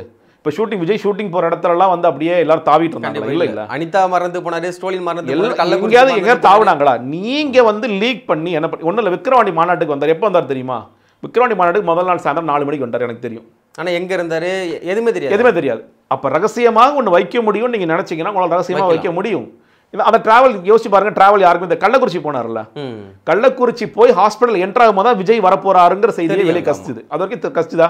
இங்கே சென்னையில் யாராவது கொடி பிடிச்சி நின்னாங்களா, இல்லை போகிற வழியில் வந்து டோலா யாரும் நின்றுட்டு இருந்தாங்களா? யாருமே நிற்கல. இல்லை, ஏன்னா அந்த தகவலை நீங்கள் லேட்டாக கசிய விடுறீங்க, அந்த தகவலை முன்னாடி கசிய விடுறீங்க, அவ்வளோதான். நீங்கள் மீடியாவிற்காகவே நீங்கள் வேலை செய்கிறீர்கள், ஒட்டுமொத்த மீடியாக்காக மட்டுமே நீங்கள் வேலை செஞ்சுட்டு இருந்தீங்கன்னா அப்போ நீங்கள் எல்லாமே இப்படியே தான் போயிட்டுருக்கும். நீங்கள் விஜய் அந்த தொகையை உண்மையிலே கொடுக்கணும்னு நினச்சா கொடுத்துருக்க வேண்டிய நேரம் எப்பொழுதோ கொடுத்துருக்கலாம். பேங்க் ட்ரான்ஸ்ஃபர் பண்ணுங்க, காசோலையாக யார்ட்டாவது கொடுத்து விடுங்க, என்ன தயக்கம் உங்களுக்கு? நீங்கள் தான் வந்து கொடுப்பேன், அதெல்லாம் இல்லை. விஜய்க்கு ஆதவ அர்ஜுனா வரணும். அவர் வந்து நான் கொடுக்கணுங்கிற அர்த்தம் என்னன்னா, ஆதவ அர்ஜுனா வந்து பேக்கெட்டை திறந்து அவர் என்னென்ன எல்லாமே என்கிட்ட கேட்க 40 பேருக்கு நானே 20 லட்சம் கொடுக்கணுமான்னு அவர் யோசிக்கலாம். இல்லை, இதனால அவருக்கு என்ன லாபம்? ஆதவ அர்ஜுனா தன்னோட காசை ஃபுல்லாக இதில் போட்டு செலவு பண்ணி அவர் வந்து அவருக்கு ஒரு இன்வெஸ்ட்மெண்ட் ஃபர்ம்ங்க. இது ஒரு பிஸ்னஸ்ல ஒரு 100 கோடி போட்டால் எத்தனை ஆட்சி அதிகாரம் சம்பாரிச்சு விஜய் அவருக்கு ஆட்சி அதிகாரத்திலையும் நீங்க சம்பாதிக்கலாம், இல்லை கட்சி ஆட்சிக்கே வராமல் ஒரு பிஸ்னஸ் பண்ண முடியுமா? முடியும். எப்படி சார் பண்ணிட்டு இருக்காரு? 5% வாக்கு வச்சிருக்கோம், 500 கோடி பிஸ்னஸ் பண்ணுறாங்களா இல்லையா? இன்னைக்கு ஒரு கட்சி பண்ணதா 250 கோடி, அப்பாக்கு 250 கோடி, பிள்ளைக்கு 250 கோடி இந்த பண்ணுறாங்களா இல்லையா? இந்த பக்கமும் காசு வாங்கிக்கலாம், அந்த பக்கமும் காசு வாங்கிக்கலாம். 3% இருக்கிற கட்சி வந்து ஒவ்வொரு பேரம் பேசுதா இல்லையா? அப்போ 10% உதாரணத்துக்கு சொல்கிறேன், 10% 1000 கோடி பிஸ்னஸா இல்லையா? நீங்கள் 10 நாளாக டெல்லியில் இருக்காரு, அங்கே வச்சு பிஸ்னஸ் பண்ணிட்டு இருக்காரா? நீங்கள் இல்லைங்க, அவர் வந்து ஒட்டுமொத்தமாக பாஜக சரணடைவதற்கான வேலைகளை ஆதவ் பண்ணுறாரா இல்லை ஜான் பண்ணுறாரா? உண்மையிலேயே விஜய் சுற்றி என்ன நடக்குதுன்னு விஜய்க்கு தெரியும். இதான் முதல்ல சொல்லிட்டு இருந்தோம், கொஞ்சமாவது சுயறிவு இருந்தால் விஜய் வந்து யார் நம்ம பக்கத்தில் இருக்கா, ஆதவ் யாருன்னே தெரியாம தாங்க ஆதவ் சேர்க்கிறாரு. அவர் எதுவுமே தெரியாது, ஆதவ் சேர்க்கலாமா, ஆதவோட பேக்ரவுண்ட் என்ன, ஆதவோட மாமனார் யாரு என்ன எதுவுமே தெரியாமல் ஓகே நீ என்னப்பா காசு கொடுக்குறியா, ஓகே வா உள்ள வா, வேற யாரெல்லாம் 1 கோடி கொடுக்குறேன்னு சொல்ல அவனால உள்ள கூப்பிடு, அவங்க செலவு பண்ணுறதுக்கு ஆள் வச்சுக்கலாம். இப்படி இருந்து எப்படி கட்சி நடத்த முடியும்? கட்சியினுடைய மாவட்ட செயலர்லாம் காசு இருக்கவங்க தான் நிப்பாட்டிருக்காங்களா? இல்லைங்க, அது வந்து ரொம்ப வருஷமா வேலை பார்த்துட்டு இருக்கோம். ஓகே, மோஸ்ட்லி நான் சொல்றது 114 பேர்ல கிட்டத்தட்ட ஒரு 90 பேராவது அந்த கேட்டகரி தான். ஓகே, மீதுக்கு 24 பேர் கண்டிப்பாக காசு வாங்கியிருப்பாங்க. புசி ஆனந்த் வந்து இந்த மாவட்ட செயலர் பொறுப்புக்கு நீ 10 லட்சம் 15 லட்சம் 20 லட்சம் புசி ஆனந்த் வாங்கினார். விஜய்க்கு தெரியுமா தெரியாதாங்கிறது டிபேட்டபிள், தெரிஞ்சிருக்கலாம், தெரிஞ்சு கண்டுக்காம இருக்கலாம். ஆனா மாவட்ட செயலர் தவிர பொறுப்புகளை இன்னும் போடாமல் அறிவிக்கப்படாமல் இருக்கிற ஒன்றியம், நீங்கள் வந்து இந்த இணைச் செயலாளர்களாக போட்டாங்களா, இணைச் செயலாளர் 10 லட்சம் வாங்கினாங்க, வட்டத்துக்கிட்ட வந்து 5 லட்சம், பகுதிக்கு 10 லட்சம், அடுத்தடுத்து இருக்கிற அமைப்புகள் 6 அடுக்குகளில் எல்லா அடுக்குகள்ட்டையும் காசு வாங்கிட்டு தான் இருந்தாங்க. எல்லாமே புசி ஆனந்துக்கு அது வருமானமாகத்தான் போய்கிட்டு இருந்தது. மாவட்ட செயலர் வந்து ஷேர் பண்ணிக்கிறாங்க, புசி ஆனந்த் ஷேர் பண்ணிக்கிறாரு. இது தொடர்ச்சியாக நடந்துகிட்டு தான் இருக்கு. சார், இப்போ எல்லாமே பார்த்தீங்கன்னா புசி ஆனந்த் தான் முன்னெடுத்து செய்கிறார். கட்சி ஆரம்பிச்சது பார்த்தீங்கன்னா அவர் தான் முன்னிருந்து எல்லாமே செய்கிறாரு. ஆனால் இப்போ இந்த கரூர் கூட்ட நெரிசலில் இறந்ததுக்கு அப்புறம் 16 நாள் தலைமுறை ஆயிட்டாரு. இதுக்கப்புறம் அவர் பெருசாக வெளில வருவாரா, அவர் பேச்சு விஜய் கேட்பார் அப்படிங்கிற மாதிரி கேள்விக்குறியா இருந்தா, ஆனால் மறுபடியும் பார்த்தீங்கன்னா 10 பேர் கொண்ட குழு அவர் மேலே தான் அமைச்சிருக்காங்க. இல்லை, வேற யார் பேச்சு விஜய் கேட்பாரு? இல்லை, வேற யாருமே இல்லைங்களா வேற கட்சியில்? வேற யார் இருக்கா? நீங்க வேற கட்சி தாண்டி சொல்றேன், அடுத்த கட்டமா வேற யாருமே தேட யார் இருக்கா? நீங்க அதாவதுங்க, இந்த ஆரம்பத்துல இருந்தே ஜானும் புஷியும் செய்த வேலை யாரையும் உள்ள விட்டுறக்கூடாது, நம்மளை தாண்டி யாரும் வளர்ந்துடக்கூடாது. அதெல்லாம் ரொம்ப தெளிவா இருக்கிறாங்க. ஆரம்பத்துல இருந்து யாருமே வரக்கூடாது. நீங்க நான் சொல்றேன் இல்லையா, நீங்க எந்த கட்சியை கேட்டீங்கன்னாலும் என்னால 4 பேர் சொல்ல முடியும். இந்த கட்சியில இருக்கிற இவர் வரக்கு தயாராக இருந்தார், அவர் தயாராக இருந்தார், இவர் நான் சொல்றது பாராளுமன்ற உறுப்பினர்கள், சட்டமன்ற உறுப்பினர்கள், அமைச்சர்களாக இருந்தவர்கள், இவங்க முதற்கொண்டு வெவ்வேறு கட்சிகள் ரொம்ப பிரபலமானவர்கள் எல்லோரும் வரக்கு தயாராக இருந்தார்கள். ஆனால் இவங்க அவரோட பண்ணிட்டாங்க, வேண்டாம் எங்களுக்கு வேண்டாம். ஓகே, இதான் சொன்ன ஆரம்பத்துல இருந்து இந்த பொலிட்டிக்கல் எக்ஸ்பீரியன்ஸ் இருக்கிற ஒரு ஆள் இருந்திருந்தா கூட அங்கேயே விஜய் நிப்பாட்டி, ஓடாத, எந்த தமிழ்நாட்டு பையனும் ஓட மாட்டான், நீ ஓடுறது தப்பு தம்பி, நில்லு, இங்கே நில்லு, இங்கே நின்று பேசு, ஹாஸ்பிட்டலுக்கு போ, அப்படிலாம் கலைவரம் ஆகிடாது, ஒன்று அப்படியே எல்லாரும் சூழ்ந்துக்கலாம் மாட்டாங்க, போ, இங்கே வந்து ஒரு துக்க நிகழ்வு நடந்துகிட்டு இருக்கு, இந்த நேரத்தில் ரசிகமான பண்ணி இப்போ குதிச்சுட்டு இருக்க மாட்டான், போ ஹாஸ்பிட்டலில் போய் நில்லு, மக்களோட நில்லுன்னு சொல்லியிருப்பாங்க. கைது பண்ண கூட பரவாயில்ல, போய் பண்ண ஏங்க, அது அவனுக்கு சிம்பதி தானுங்க. இப்பயே கவர்மெண்ட் என்ன யோசிக்குது, விஜய் அரெஸ்ட் பண்ணா சிம்பதி ஆயிடுமோன்னு ஒரு சின்ன தயக்கமும் இருக்குல்ல. அப்படி இருக்கும்பொழுது அந்த பொலிட்டிக்கல் எக்ஸ்பீரியன்ஸ் இருக்கிற ஒரு நபர் இருந்தாலும், ஆனால் பொலிட்டிக்கல் எக்ஸ்பீரியன்ஸே இல்லாத ஒரு கும்பலை சுற்றி வச்சுக்கிட்டு அவன் என்ன ஃபஸ்ட்டு சொல்கிறான், சார் ஃபோன் ஆஃப் பண்ணிடுங்க சார், ஓடிடுங்க சார், தலைமறைவாயிடுங்க சார், நாங்களாம் நீங்கள் போய் நீலாங்கரில் பதுங்கிடுங்க, நாங்களாம் வெவ்வேறு இடங்களில் பதுங்கிடுறோம். சார். ஆனால் எந்த கட்சியும் சொல்கிறேன் சார், இவ்வளோ நாள் வந்து சைலண்டாக இருந்து பார்த்தது கிடையாது. ஏன் இவ்வளோ மௌனம்? ஏன்னா இது அரசியல் கட்சியே இல்லை, அதுதான் வேற என்ன. இது ஒரு ரசிகர் கூட்டம், இது ரசிகர் மன்றம். இந்த ரசிகர் மன்றம் அரசியல் கட்சிங்கிற பேரில் இயங்கிட்டு இருக்கு, அவ்வளோதான். நீ ரசிகர் மன்றத்தை வந்து அரசியல் கட்சின்னு பதிவு செஞ்சீங்கன்னா அரசியல் கட்சியை மாறிடுமா? அது மாறாதுல்ல. ஒன்றுமே யாருக்கும் தெரியாதுங்க. இவங்க உச்சபட்ச காமெடி 2024 நாங்கள் அரசு கவர்மெண்ட் ஃபார்ம் பண்ண போகிறாங்க. என்னடா பண்ணுவீங்க நீங்கள்? நான் உதாரணத்துக்கு ஒன்று சொல்கிறேன். இப்போ வந்து விஜய் ஒரு கனவு உலகத்தில் சொல்கிறேன். விஜய் வந்து ஜெயிச்சிட்டார். வந்து காவல்துறையெல்லாம் விஜய் நீலாங்கரை பங்களா நோக்கி போகிறாங்கன்னு வச்சுக்கோங்களேன். விஜய் திருச்சி ஓடுவார். ஐயோ நம்ம அரெஸ்ட் பண்ண வந்துட்டாங்க போலன்னு ஓடுவார். என்ன சார் அதுதான் விஜய். நீங்கள் ஜெயிச்சு நீங்கள் என்ன பண்ணணும்னே தெரியாது. கவர்மெண்ட்டாக என்னன்னு தெரியுமா? எத்தனை துறைகள் இருக்குன்னு தெரியுமா? அட்மினிஸ்ட்ரேட்டிவ் டிபார்ட்மெண்ட்ஸ் எத்தனை இருக்குன்னு தெரியுமா? ஒவ்வொரு ஊரில் என்னென்ன பிரச்சனைகள், எத்தனை ஸ்கூல்ஸ் இருக்குது, நமக்கு பள்ளிக்கல்வித்துறை பட்ஜெட் என்ன. நீங்கள் ஒரு மணி நேரம் நீங்கள் வந்து பியூராக விஜய் உட்கார வச்சு கிளாஸ் இருக்குன்னு வச்சுக்கோங்களேன். விஜய் அரசியல் விட்டு போயிடுவார். ஐயோ இன்னும் அரசியல்லாம் இவ்வளோ இருக்கா? நான் ஏதோ டிவிக்கே அகேன்ஸ்ட் டிஎம்கேன்னு சொன்னால் மட்டும் போதும் நினச்சிட்டு இருக்கேன். என்னப்பா இவ்வளோலாம் சொல்கிறீங்க அப்படின்னு சத்தியமாக ஓடிடுவார். நீங்கள் எல்லா அரசியல் கட்சி தலைவர்கள்ட்டையும் இந்த குறைபாடுகள் இருக்கும், போதாமைகள் இருக்குமானா அவங்க அட்லீஸ்ட் சுற்றி இருக்கிறவங்களை வச்சுக்கிட்டு, இப்போ முதலமைச்சர் இருக்கார், ஸ்டாலின் இருக்கார், அவருக்கு சில குறைபாடுகள் இருக்கும். சுற்றி இருக்கிற ஐஏஎஸ் ஆஃபீஸர்ஸ் அமைச்சர்கள் இவருக்கு ஒரு எக்ஸ்பீரியன்ஸ் இருக்குது, அதெல்லாம் வச்சு அவங்க மேனேஜ் பண்ணுவாங்க. எடப்பாடி பழனிசாமி இருக்காரா, அவர்கிட்ட எக்ஸ்பீரியன்ஸ் ஆட்கள் இருப்பாங்க, அவருக்கு ஒரு ஓன் எக்ஸ்பீரியன்ஸ் இருக்கும். சீமான் இருக்காரா, அவர்கிட்ட ஒரு 15 வருஷம் எக்ஸ்பீரியன்ஸ் இருக்குது. இப்படித்தான் ஒவ்வொருத்தராக கற்றுக்கிட்டு இன்னொன்று அவங்க எல்லோரும் படிப்பாங்க. இப்போ நீங்கள் சீமானவர்கள் அதிகமாக படித்து வாசித்து அவர் வரார். இப்போ மற்ற தலைவர்களுக்கும் அவருக்கு ஒரு பெரிய வேறுபாடு இருக்குது. விஜய் வந்து வாசிப்பு இருக்கா? கிடையாது. டெய்லி பேப்பர் படிக்கிறீங்களா? கிடையாது. மக்களோட பிரச்சனைகள் என்னன்னு தெரியுமா? தெரியாது. பசினா என்னன்னு தெரியுமா? தெரியாது. மக்களுக்கு என்னென்ன பிரச்சனைகள் இருக்குன்னு தெரியுமா? தெரியாது. பொண்ணுல சிம்பிளாக சொல்கிறேன். விஜய் திடீர்னு போய் மைக்கிறேன், சார் திருச்சியில் நீங்கள் என்ன பேசி ஞாபகம் இருக்கா சார் கேளுங்க. தெரியாதுங்களா? ஜான் அந்த பேப்பரை கொஞ்சம் எடுத்துகிட்டு வாங்க பாரு. அதுதான் சொல்லுவார். பேப்பர் யார் சார் எழுதி கொடுக்குறாரு? ஜான் வந்து ஆள் வச்சு எழுதுவார். ஜான் வந்து ஜானுக்கு ஏன்னா தமிழே தெரியாது. நாளைக்கு மீட்டிங்னா இதெல்லாம் பிரிண்ட் பண்ணி கொடுத்துருவாங்க பேப்பர். ஒவ்வொரு ஊர்லையும் ஆமாம் பிரிண்ட் பண்ணி ஒரு வாரத்துக்கு முன்னாடி கொடுத்துருவாங்க. அவர் கொஞ்சமாவது மனப்பாடம் பண்ணன்னு சொல்லி பார்ப்பாங்க. மண்டல ஏறாது. சரி நான் வந்து ஒரு 2-3 விஷயத்தை மட்டும் மனப்பாடம் பண்ணிக்கிறேன். எதுப்பா? இது பெரியார் வாழ்ந்த மண், இது அண்ணா வாழ்ந்த மண், இது மட்டும் நான் மனப்பாடம் பண்ணிக்கிறேன். வணக்கத்தில் நானே மனப்பாடம் சொந்தமாக சொல்லிடுறேன். அவ்வளோதான். நீங்கள் அந்த கூட்டத்தில் கூட மக்கள் இறக்கும் பொழுது அவரோட மைண்டில் என்ன ஓடிட்டு இருக்கு? ஐயோ நம்ம அடுத்தடுத்த பேப்பரை பார்த்து படித்து முடிக்கணுமே, பேச்சு எங்கே மறந்துடுவோமோ பேச்சு மறந்தா கூட பரவாயில்ல, பிட்டு மறந்துடுவோமோ. இந்த பிட்டு அந்த போன் செட் இருக்குது, அந்த பிட்டு அந்த போன் செட் இருக்குது. நீங்கள் 3வது பாயிண்ட்டுக்கு இந்த போன் செட்டை வரணும். அப்போ மைண்டு ஃபுல்லாக என்ன யோசிச்சுட்டு இருப்பார்? நீங்கள் நாமக்கல் கூட்டம் பார்த்தீங்க, நாங்கள் இப்பொழுது ஆட்சி அமைப்பது போல் அடுத்த ஆட்சி, ஐயோ சாரி நாங்கள் இப்போ ஆட்சியில் இல்லையோ, நாங்கள் மறுபடியும் ஆட்சி பார்த்து தான் படிக்கிறாரு. அது ஏதோ இந்திக்காரன் படிக்கிற மாதிரி தமிழன் என்று சொல்லடா தலை நிமிர்ந்து என்னையா பேசிட்டு இருக்க நீ நல்லா தான் டயலாக் பேசுவோம். அதையே ஏன் வளர்றாருன்னு புரியல. இவர் சொன்னது யார் தெரியுமா? எங்களுக்கு தெரியும், உனக்கு தெரியுமா? அவர் திரும்ப நாமக்கல் ராமலி அதையும் பார்த்து படிக்கிறார். இது என்ன பண்ற நீ? இப்படி ஒவ்வொரு பிட்டையும் நீ யாராட்ட வாங்கணுங்கிறதுல ஒரு ஆர்வம் இருக்குது. இந்த பாட்டை சரியாக அந்த ரைமிக்காக பாடணும், அதில் தான் உங்களோட கவனம் இருக்கே தவிர மக்கள் வந்து என்ன துன்பப்படுறாங்கன்னே தெரியலை. இதில் வந்து யாருக்கு நான் வந்து நடக்கக்கூடாத ஒன்று நடந்துருச்சு, நானும் மனுஷன் தானே. மனுஷனா இங்கே நின்றுப்பான், நீ மனுஷனே கிடையாது. மனுஷனா கண்டிப்பாக இங்கே நின்று மக்களுக்காக நின்று மக்களுக்கு என்ன தேவையோ அதை செஞ்சு கொடுத்தது தான் மனுஷன். இல்லை நீ நிற்கலையா உங்கள் கட்சிக்காரே, நீ எல்லாம் ஏன்னா தலைமுறை ஓடாதீங்கடா, ஓடாமல் நில்லுங்கடா. அதில் கூட ஜானுக்கு என்னன்னு கேட்டிங்கன்னா வேற ஒருத்தர் உதவி விட்டுருக்கலாம். உதாரணத்துக்கு ராஜ்மோகனை சார் நீங்கள் பார்க்குற ராஜ்மோகன் பார்ப்பாரு, அடி அடிச்சா வாங்கிட, நானே கேள்விப்பட்டேன், அவர் உண்மையிலே ஃபீல் பண்ணாரு, 2 அடியை வாங்கினா வாங்கி கூட செய்வார், பிரச்சனை இல்லை. ஆனால் ராஜ்மோகன் ஹீரோ ஆயிடுவார்ல. அவருக்கு ஜான் என்ன யோசிப்பாரு? ஜான் வந்து அந்த இடத்துல என்ன யோசிப்பான்? சார் உங்களை தாண்டி யாரும் ஹீரோ ஆகிடக்கூடாது சார், அதான் சார் இங்கே முக்கியம். உங்களை தாண்டி யாரும் வளர்ந்துடவே கூடாது சார் அந்த கட்சியில். நீங்கள் மதுரை மாநாட்டில் ஆதவர்ஜனா பெரிய ஸ்கிரிப்ட் எடுத்துகிட்டு வராருங்க. அவர் சொந்தமாக கூட பேசுவார், மனப்பாடம் பண்ணி பேசிடுவார். அதெல்லாம் நீ பேசக்கூடாது, தலைவர் மட்டும்தான் பேசணும். என்ன கட்சி நடத்துறீங்க நீங்கள்? சார் அந்த ஒன் மேன் வந்து பயங்கரமான ஒரு ஆளுமையாக மாறிட்டார். அவர் நினச்சா எல்லா இடத்துலையும் ஜெயிச்சிருவார். 234 அவர் நம்பி தான் இருக்குது, அவர் எல்லா இடத்துலையும் ஜெயிக்க போகிறாருன்னா ஓகே, சரி ஓகே, இது போக போகாது கொஞ்சம் மாறும் நம்ம நினைக்கலாம். நீ ஒன்றுமே செய்யலையே, நீ என்ன பண்ணிட்ட? இப்போ இது வரைக்கும் நீ அரசியலுக்கு வந்து ஒட்டுமொத்தமாக நீ அரசியலுக்காக செலவழித்த நேரம் மட்டும் எவ்வளோ? 10 மணி நேரம் தாண்டி இருக்குமா? இன்றைக்கி வரைக்கும் 10 மணி நேரம் தாண்டி இருக்குமா? இன்னைக்கு 20 மாதம் கடந்து வந்துட்டீங்க. விக்ரவாண்டி எல்லா டைமும் எடுத்து பாருங்கள். விக்ரவாண்டி மாநாடு, மதுரை மாநாடு, பரந்தூருக்கு போனது, எல்லாத்தையும் நீங்கள் எல்லா நிமிஷத்தையும் விஜய் பேசிய நிமிடங்கள்னு போட்டு பார்த்தீங்கன்னா 10 மணி நேரம் வராது. இது வரைக்கும் ஒரு 10 மணி நேரம் கூட பேசாத ஒரு அரசியல்வாதி நான் என்ன சொல்கிறான், 2024 நான் தான் ஆட்சி அமைக்க போகிறேன்.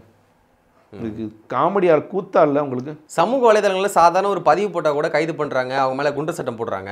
இப்போ நீதிமன்றத்தை எதிர்த்து பேசுனதுனால நிறைய காவல்துறை அதிகாரிகள், வழக்கறிஞர் நிறைய பேர் கைது பண்ணப்பட்டிருக்காங்க. ஆனால் புசி ஆனந்த், ஆதவர்ஜனா, விஜய் மேலே வந்து கைது பண்ணல, அவங்க மேலே வழக்கம் போடலை. ஏன் சார் இவங்க மேலாம் கைது பண்ண நினைக்கிறீங்க? அதாவது ஒன்று, நீங்கள் வந்து அந்த 27ஆம் தேதி நிகழ்வு நடந்த பிறகு நான் 2-3 நாட்கள் பார்க்கும் பொழுது அது மக்கள்கிட்ட சில பேர் பேட்டி எடுக்கிறாங்க. செய்தியாளர்கள் கேட்கும் பொழுது என்னம்மா நடந்துச்சு? விஜய் மேலே தப்பு இல்லைங்க, அரசாங்கத்து மேலே தப்பு இல்லைங்க, நாங்கள் போனது தப்பு. அவங்களே ஒத்துக்கிறாங்க, அவங்களே சொல்கிறேன். ஓகே, அது ஒத்துக்கிறாங்கிற வார்த்தை சரியான எனக்கு வந்து என்னை பொறுத்த வரைக்கும் விஜய் தான் கொலகாரன், என்னை பொறுத்த வரைக்கும் சிம்பிளாக சொல்கிறேன். ஆனால் அந்த மக்கள் அதை ஏற்றுக்கல. மக்கள் எப்படி பார்க்குறாங்கன்னா அவர் மேலே என்னங்க தப்பு, இவர் மேலே என்னங்க தப்பு. சில பேர் கேட்குறாங்க, செந்தில் பாலாஜிங்க சொந்த தொகுதி மக்களை யாராவது கொள்ளுவாங்களாங்க, என்னங்க பேசுறீங்கன்னு கேட்குறாங்க. அவங்க வந்து திமுக தப்பு தாவேக தப்பெல்லாம் போகல. அப்போது நீங்கள் வந்து கிரவுண்டில் மக்களுக்கு வந்து ரொம்ப பெரிய கோபம் இந்த கரூர் பாதிக்கப்பட்ட மக்களுக்கு. இன்னும் சொல்ல போனால் பொதுவாக சில பேர்ட்ட நான் பேசுகிறேன், எங்கள் பக்கத்தில் இருக்கிறவங்க அவங்கள்ட்டலாம், என்ன ஸ்டாலின் கொண்டு விட்டாராமே, என்ன செந்தில் பாலாஜி கொண்டு விட்டாராமே, இது பேசுகிறாங்க, இது மக்கள் பேசுகிறாங்க. ஆனால் இது வந்து ஆனால் என்ன கேட்டிங்கன்னா சில செய்தியாளர்கள் பத்திரிகையாளர்கள்லாம் பேசும்பொழுது விஜய்க்கு பயங்கரமாக சப்போர்ட் ஏறி இருக்குது. இல்லை அதை நான் மாறுபடுறேன். எங்கன்னு கேட்டிங்கன்னா இந்த நாட்கள் ஆக ஆக விஜய் வந்து தொடர்ச்சியாக ஒளிஞ்சிருக்க என்ன கேட்டிங்கன்னா ஒரு 10வது நாள் ஒரு 7வது நாள் 8வது நாள் ஏன் சார் விஜய் ஒளிஞ்சிட்டு இருக்காரு, விஜய்க்கு சப்போர்ட் பண்ணுறேன். நான் வந்து நிறைய அந்த ஓட்டர்கள்ட்டெலாம் பேசிட்டு போவேன், விஜய் ஆதரிக்கிறவங்க கூட ஏன் சார் ஒளிஞ்சிட்டு இருக்காரு, எப்படி சார் ஒரு ஆள் ஒளிஞ்சிட்டு இருக்க முடியும், இதனால் புரியவே இல்லை. ஏன் சார் ஒட்டுமொத்த கட்சியும் தலைமறைவா இருக்காங்க, இது யாரும் சொல்லிக் கொடுக்கலாம், தலைமறைவாயிட்டாங்க. இவங்க யாரும் கொல்லல, எதிர்பாராதவும் நடந்துருச்சு. எதிர்பாராத நடந்த நிகழ்வு என்ன விஜயே சொல்றாருல்ல, வீடியோவில் வளர்றாரு, சம்மந்தமே இல்லாமல் வந்து ஸ்டாலின் வம்புக்கு இழுக்கிறாரு, அது அரசியல் பண்ணுறதுக்கு பார்க்குறாரு. அவர்கிட்ட ஒரு கண்ணீர் துளி கூட இல்லை. நாங்களாம் ரொம்ப உண்மையிலே நினச்சோம் விஜய் ஃபீல் பண்ணுறோன்னு நினச்சோம், விஜய் இப்படி இருக்காரு. ஒரு டிரைவர் ஸ்பெசிஃபிக்காக கேட்குறாரு, எப்படிங்க சொந்த தொகுதி மக்களை எந்த எம்எல்ஏ கொல்ல மாட்டாங்க, லூசுத்தனமாக பேசிகிட்டு இருக்காங்க இவங்க, விஜய்க்கு நான் சப்போர்ட் பண்ணிட்டு இருந்தேன்னு சொல்ல ஒரு டிரைவர் சொல்கிறார். இனி எப்படிங்க சப்போர்ட் பண்ண முடியும், அவர் நாங்கள் எதிர்பார்த்தது ஒன்று, ஆனால் இவர் வேற எதை நோக்கி போயிட்டுருக்காரு.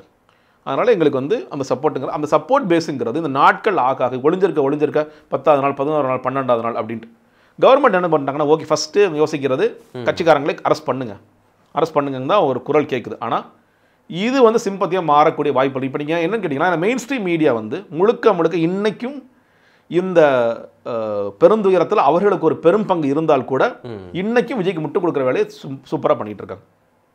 நீங்கள் தலைமறைவு அப்படிங்கிற ஒரு செய்தி இன்னைக்கு ஒரு வேளை புஷி ஆனந்த் கைது செய்யப்பட்டுள்ளார். புஷி ஆனந்த் கைதாகி இன்றுடன் 10 நாள் ஆட்கள் ஆகிவிட்டது. புஷி ஆனந்த் சிறையில் எப்படி வாடிக்கொண்டிருக்கிறார் என்று தெரியவில்லை, அவர் சாப்பிட்டார் என்று கொடுத்தார்கள். இதை பேசுவானுங்க. ரொம்ப பாப்புலராக இருக்கிற சேனல், நாங்களே உள்ளே போய் ஜெயிலுக்குள்ளேருந்து எக்ஸ்க்ளூசிவாக நாங்கள் பார்க்குறோம்னு சொல்லி கதை சொல்லுவானுங்க. ஸோ செய்தி என்ன ஆகிடும், புஷி ஆனந்த் பாவங்க, அவர் பாருங்க எங்கள் ஆசான் சாப்பிடாம கொள்ளாமல் கிடக்கிறாரு அப்படின்னு இவங்க கதை எழுத ஆரம்பிப்பாங்க. இல்லை டிஆர்பிக்காக பண்ணுறாங்களா இல்லை காசு வாங்கிட்டு பண்ணுறாங்களா சார் இந்த சைடில்? இல்லைங்க, இது வந்து விஜய் என்ன சொல்லி ஏமாற்றி வச்சிருக்காங்கன்னா, விஜய் உங்களுக்கு தான் முதல்ல பேட்டி கொடுக்க போறாரு, எக்ஸ்க்ளூசிவான பேட்டி உங்களுக்கு தான் கொடுக்க போறாரு அப்படின்னு சொல்லி ஏமாற்றி வச்சிருக்காங்க. ஒன்று, சில பேர் வந்து புஷி ஆனந்தோட பேரோலையும் மாதவர்ஜனோட பேரோலையுமே இருக்காங்க. இந்த காசு வாங்கி செய்கிற விஷயங்களும் நடந்து கொண்டு தான் இருக்கின்றோம். அதனால வந்து ஆரம்பத்துல இருந்தே ரொம்ப ஸ்பெசிஃபிக்கான ஒவ்வொரு சேனல்லையும் இருக்கிற ஒரு ஸ்பெசிஃபிக்கான ரிப்போர்ட்டரை பிடிச்சி இந்த நீ காசு வச்சுக்க அப்படின்னு புஷி ஆனந்த் பண்ணுறாரு, ஜான் பண்ணுறாரு.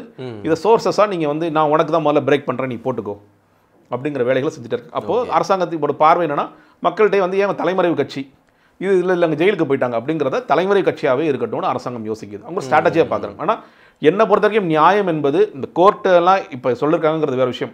விஜயும் இதில் குற்றவாளியாக சேர்க்கப்பட்டிருக்க வேண்டும்.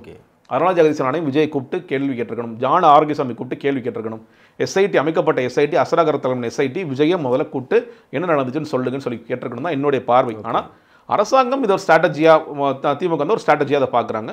இதை நம்ம தேவையில்லாமல் கை வைக்கவே வேண்டாம், நம்ம விட்டுருவோம். விட்டால் மக்கள்கிட்ட எக்ஸ்போஸ் ஆகிடுவாங்க. ஏன்னா அவங்க அந்த கட்சியில் அவங்களுக்காக பேசுறதுக்கும் ஆள் இல்லை. நீங்கள் வந்து அவங்க இன்னும் பயந்து ஓடிக்கிட்டு இருக்காங்கிறது நம்மளால் புரிஞ்சுக்க முடியுது. மக்களே அதை ஸ்லோவாக புரிஞ்சுக்குவாங்க. மக்கள் ஸ்லோவாக புரிஞ்சுக்க ஆரம்பிக்கிறாங்க. நீங்கள் ஒவ்வொரு நான் பேச இன்னும் நிறைய நேரங்களில் பார்க்கும்பொழுது இல்லை சார் விஜய் வந்து நான் என்னமோ எதிர்பார்த்தோம். ஏன்னா நீங்கள் வந்து ஏன் நாங்கள் வாக்களிக்கணும்னு நினச்சோன்னா, திமுக எதிர்த்து ஒரு ஸ்ட்ராங்கான ஒரு உண்மையிலே ஹீரோவாக இருப்பாருன்னு நினச்சோம். ஆனால் அவர் ஹீரோ கூட இல்லை, ஜீரோவாக ரொம்ப மோசமாக இருக்காரு. ஓகே, அவர் யாருமே இப்படி ஓட மாட்டாங்க. தவறு செஞ்சிருக்கவங்க கூட ஓட மாட்டாங்க, நின்று மன்னிப்பு கேட்பாங்க. நான் வந்து தார்மீகமாக பொறுப்பேற்றுக்கிறேன்னு சொல்லுவாங்க. என்னால் தவறு நிகழ்ந்து விட்டதுன்னு சொல்லி அந்த மன்னிப்பு கேட்டுட்டு மக்களோட மக்களாக தான் நிற்பாங்களே தவிர தமிழ்நாட்டு வரலாற்றில் ஓடிப்போன தலைவர் யாருமே கிடையாது. ஒட்டுமொத்த கட்சியும் ஓடி போய் தலைமுறைவாக இருந்த வரலாறுங்கிறது இந்தியாவிலே கிடையாது. சின்ன கட்சியாக கூட இருக்கும். ஆனால் தாவேக்கு அப்படி இருக்கும்போது மக்கள் வைத்திருந்த நம்பிக்கை என்பது உடைந்து வருகிறது. சார், இப்போ இந்த விசாரணையில் வந்து பார்த்தீங்கன்னா கேரவனில் நிறைய சிசிடிவி கேமராலாம் பதிவு பண்ணிருக்காங்க. இதெல்லாம் வந்து வெளிவருமா, இந்த சிசிடிவி கேமராலாம் தாவேக்கா கொடுக்குமா அப்படின்ற மாதிரி கேள்வி எழுப்பிட்டு இருக்காங்க. அமித்ஷா என்ன நினைக்கிறாரோ அது பொறுத்து தான் எல்லாமே. இனிமேல் அமித்ஷா வந்து கொடுங்க, கட்சி முழுக்க அவங்க கட்டுப்பாட்டில். ஆமாங்க, நீங்கள் இதெல்லாம் வந்து இப்போ சிபிஐ தான் கூப்பிட்டு தான் வாங்கணும். சிபிஐ வந்து யாருக்கு விசுவாசமாக இருக்கிறது விஜயை சொல்லியிருக்காரு. சிபிஐ வந்து ஒன்றிய அரசோட விசுவாசி.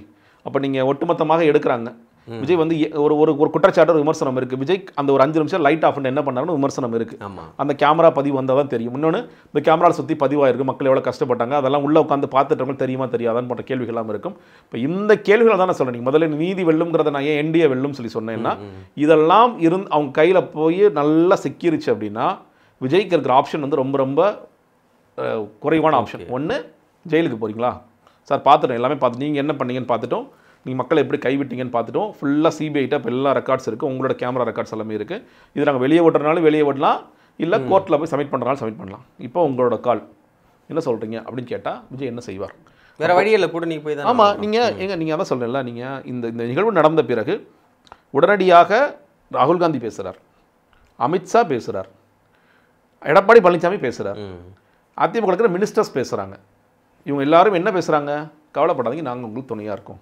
உண்மையிலேயே மக்களுக்கு துணையாக இருக்க வேண்டிய இந்த குரூப்பை யாருமே, நான் எல்லாத்தையும் சொல்கிறேன், காங்கிரஸ் எல்லாத்தையுமே சொல்கிறேன், ஒருத்தர் கூட மக்களுக்கு நாங்கள் துணையாக நிற்கின்றோம், நடந்த நிகழ்வுக்கு வருத்தம் தெரிவிக்கிறோம், நாங்கள் விஜய்க்கு துணையாக இருக்கோம். விஜய் என்னங்க பண்ணார்? அண்ணாமலை துவக்கி வச்சார். அண்ணாமலை துவக்கி வச்சாரா? ஆமாம்.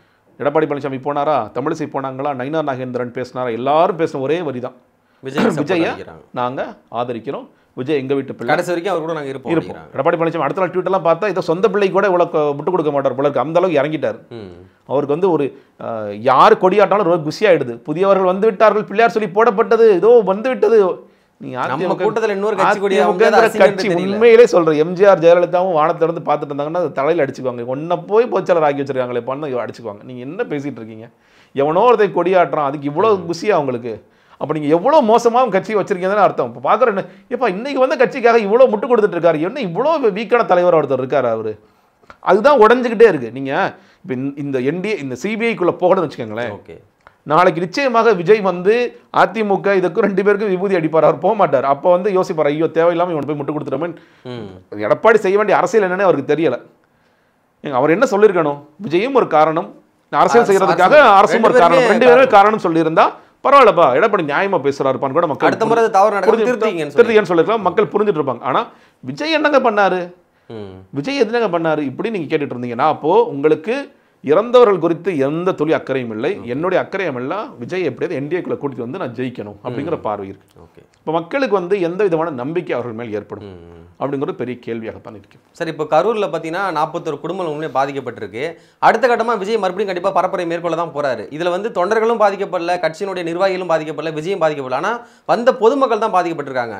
இப்போ இதெல்லாம் வச்சு பார்க்கும்போது அடுத்த கட்டமாக விஜய் கூட்டத்துக்கு போனால் நமக்கு அந்த அசம்பாவிதம் நடந்துன்ற மாதிரி பொதுமக்கள் போவாங்களா, போக மாட்டாங்களா? இல்லைங்க, ஒன்று நீங்கள் சொன்ன ரொம்ப முக்கியமான கேள்வியில் ஒன்று, அந்த நிர்வாகிகள் யாருமே பாதிக்கப்படலாம் சொல்ல, எல்லா ஊர்லேருந்து வந்தாலும். ஏன்னா ஒரு 6-7 மணிக்கே இவங்க வந்து உணர்றாங்க இது பிரச்சனையாக மாறிட்டு இருக்கு, தெரிஞ்சிருது. நிர்வாகிகள் எல்லாம் அப்பொழுதே ஓட்டம் எடுக்கிறாங்க. யாருமே அங்கே இல்லைங்களா? இல்லை, அப்போயே ஓட்டம் எடுக்க ஆரம்பிச்சாங்க. ஒவ்வொரு ஊரில் இருந்து நீங்கள் ரொம்ப சிம்பிள், ஒருவேளை உள்ளே இருந்திருந்தாங்கன்னா யாராவது அது நடக்கக்கூடாது. அன்ஃபார்ச்சுனேட்லி அவங்கள யாருக்காவது இந்த துன்பம் நடந்திருக்கும், அவங்களும் மயக்கம் போட்டு விழுந்திருப்பாங்க, காயம் ஏற்பட்டிருக்கும். ஆனால் 41 குடும்பங்கள்ட்டையும் நீங்களாம் பேசுனீங்க, அவங்க யாருமே எங்களுக்கு கட்சிக்கு எந்த சம்மந்தம் இல்லைங்க, நாங்கள் விஜய் பார்க்க வந்தோங்க, அவ்வளோதான்.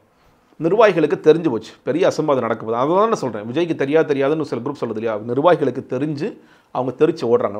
ஊரை பார்த்து ஓடிடுவோம், கரூர் எல்லைக்கு போயிடுவோம், நம்ம திருச்சிக்கு போயிடுவோம், எங்கேயாவது போயிடுவோம், இங்கே இருந்தோம்னா நமக்கு உயிருக்கு ஆபத்து. ஒட்டுமொத்த நிர்வாகிகளும் ஓடிட்டாங்க. இப்போ இந்த கூட்டங்கள் தொடருமா தொடராதா அப்படிங்கிறதுக்கு விஜயால் பதில் சொல்ல முடியாது. இன்னைக்கு தான் புஷி ஆனந்த் வந்திருக்காரு. புஷி ஆனந்த் அழுதுருப்பார், அவர் வந்து இந்த மாதிரி நம்ம தலைமறைவாக வச்சுட்டாங்களே அப்படி சொல்லி அவர் அழுதுருப்பார். புஷி ஆனந்த் வந்து இதற்கான காரணம் யார், ஜானதா கை காட்ட போறாரா, இல்லை ஆதவ கை காட்ட போறாரா, இல்லை யாரை கை காட்ட போறாருன்னு அந்த பஞ்சாயத்து தான் இப்போ தீவிரமாக நடக்கும். நம்ம தொடர்ச்சியாக போகலாமா வேண்டாமா அப்படிங்கலாம் தள்ளி வச்சுருவாங்க.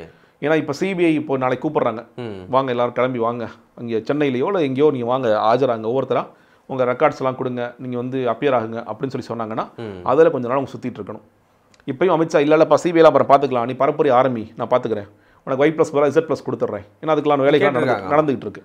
அது பண்ணி நீ போ, முதல்ல நீ வெளியே கிளம்பு, இந்த வாட்டி எந்த பிரச்சனையும் இல்லாமல் நாங்களே பார்த்துக்குறோம், நான் ஃபுல்லாக சிஆர்பிஎஃப் ஃபுல்லாக இறக்கிறேன், 150 பேர் இறக்கிடுறேன், உனக்கு 2-3 IAS ஆஃபீஸர்ஸ்லாம் கூட இருப்பாங்க, IPS ஆஃபீஸர்ஸ்லாம் போட்டுடுறோம், அவங்க கைட் பண்ணுவாங்க அப்படின்னு சொல்லிட்டாருன்னா விஜய் போவார். அதனால சொல்கிறேன், இன்னைக்கு வந்து விஜய் இவ்வளவு நாட்கள் ஜான் ஆரோக்கியசாமி என்ன சொன்னாரோ அதை கேட்டு நடந்துட்டு இருந்தார். இனிமேல் அமித்ஷா என்ன சொன்னாரோ அதை கேட்டுட்டு இருப்பார். ஓகே, ஜான் ஆரோக்கியசாமி தூக்கி வெளியே போடணும், அதையும் போட்டுதான் வெளியில அனுப்ப கூட வாய்ப்பு இருக்குன்னு சொல்றீங்க. அது அவ்வளோ சீக்கிரம் அனுப்புவாரான்னு தெரியல. ஜான் இல்லைங்க, எல்லாத்துக்கும் ஒரு விலை தானே. ஜானுக்கு அப்போ உனக்கு என்னப்பா வேணும், எனக்கு ஒரு 10 கோடி கொடுங்கன்னா சரி ஓகே, இந்த 10 கோடி தூக்கி போட அவருக்கு போட்டோன்னா அது இருப்பார். ஏன்னா ஜான் வந்து எல்லா இடத்துலையுமே வேலை கேட்டாருங்க. அவர் என்ன தாவேக்கோட கொள்கை பிடிச்சி இல்லை கொள்கை எழுதுறதுக்காக வந்தாரா? இல்லை, அவர் வந்து கனிமொழி அவங்கள்ட்ட போனார், அடிச்சு துரத்தி விட்டாங்க. அன்புமணி ராமதாஸ்ட்ட இருந்தார், அப்புறம் முடிச்சு போய் வந்தார். அண்ணாமலைகிட்ட போனார், அங்கே வேலை கேட்டார். அவர் போகாத இடமே கிடையாது, எல்லா இடத்துக்கும் வேலைக்கு. அவரும் ஒரு எம்ப்ளாயியாக தான் இருக்கார். அப்போ பண தேவை இருக்கும், இந்தாப்பா அவனுக்கு பணத்தை கொடுத்து பேசாமல் உட்காருவார்னா உட்கார்ந்துருவார். இப்போ இனிமேல் இந்த பரப்புரைகளை தொடரலாமா வேண்டாமா என்ற முடிவுகளை எல்லாம் மேலே இருக்க ஒருத்தர் எடுப்பார். அதை கேட்டு விஜய் அவர்கள் இது செய்யலாமா வேண்டாமா. நான் இன்னைக்கு சொல்கிறேன், இன்னைக்கு வரைக்கும் விஜய் அவர்கள் என்டிஏக்கு போகவே மாட்டான்னு சொல்லி பேசினவன் தான். ஆனால் இன்னைக்கு அந்த கால் வந்து விஜய்கிட்ட இல்லை, அந்த ஆப்ஷன் விஜய்கிட்ட இருக்கா? இல்லை கொள்கை எதிரி அப்படின்னு இனிமேல் பேச முடியுமான்னு கேட்டிங்கன்னா பர்மிஷன் கொடுத்தா பேசலாம்.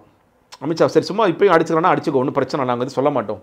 ஏன்னா விஜய் ஒன்று என்ன சொல்லியிருக்காரு, ஒன்று மட்டும் எனக்கு தெரிந்தது, எதாக இருந்தாலும் பொங்கலுக்கு பிறகு தான் இந்த கூட்டணிங்கிறது பேசணும் அப்படிங்கிறதெல்லாம். ஏன்னா அவருக்கு ஜனநாயகன் படத்தோட ரிலீஸ் முக்கியம். ஜனநாயகன் படம் இதனால் பாதிச்சிடக்கூடாது. நம்ம வந்து இப்போயே என்டிஏ கூட்டணிக்குள்ள போனோம்னா சங்கி நடிகருங்கிற முத்திரை நம்ம விழுந்துடக்கூடாதுங்கிறதுல ரொம்ப கவனமாக இருக்கார். ஏன்னா இப்போ சிறுபான்மை மக்கள் வந்து ஒட்டுமொத்தமாக அவர் வந்து வாக்களிக்கிறத மட்டும் கைவிட மாட்டாங்க, படம் பார்ப்பதையும் கைவிடறதுக்கான வாய்ப்புகள் இருக்கிறது. அப்போ அந்த ரிஸ்க் எடுக்க வேணாம்னு விஜய் யோசிப்பார். இப்போ எதாக இருந்தாலும் பொங்கலுக்கு பிறகு பேசிக்கலாம் அப்படிங்கிற ஒரு இடத்துக்கு நகர்வார். ஆனால் எல்லா முடிவுகளையும் எடுக்கக்கூடிய இடத்தில் அமித்ஷா மட்டுமே இருக்கிறார். எந்த முடிவையும் எடுக்க முடியாத இடத்தில் விஜய் இருக்கிறார். அது கன்ஃபார்ம் ஆயிடுச்சு. சிபிஐங்கிற ட்ராப்புகளை மாட்டிக்கிட்டனால சிபிஐ எப்போ கூப்பிட்டாலும் போகணும். அது ஒரு பெரிய சிக்கல் தான் இருக்கு. நிறைய தகவல்களை பகிர்ந்தீங்க, மிக்க மகிழ்ச்சி. நன்றி சார். சாட்டை எடுத்து நாட்டை திருத்து